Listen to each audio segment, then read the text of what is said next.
السلام عليكم، كنتمنى تكونوا كاملين بخير وعلى خير وانتم كتشوفوا هذا الفيديو. مرحبا بكم معايا في قناتي، قناه حنا لايف. اليوم ان شاء الله غادي نقوم نحضر سلطه خفيفه صحيه بالعدس. فخليكم معايا. اول حاجه هنايا درت الذره، ومن بعد عندي بصله مقطعه هكا قطع، مطيشه.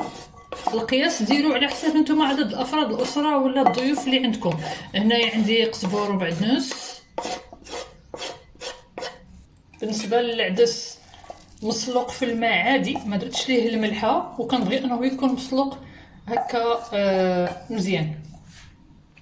دابا غادي نديرو هكا 2 معالق ديال زيت الزيتون. غادي ندير الكمون، كتبغي هي شويه الكمون. وغادي ندير ملح الهيمالايا.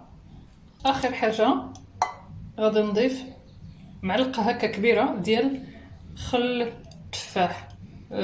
ندير معلقه ونص. من مورا ما خلطت العناصر كاملها نسيت ما زدتش علبه ديال الاسقمري او لا. نضيفو كنخلطوها هكا مزيان وكنقدموها بالصحه والراحه مع اي طبق اللي نتوما كتفضلوه يكون مرافق لهاد السلطه، اولا غير تكل هكا بوحدها راه كافيه.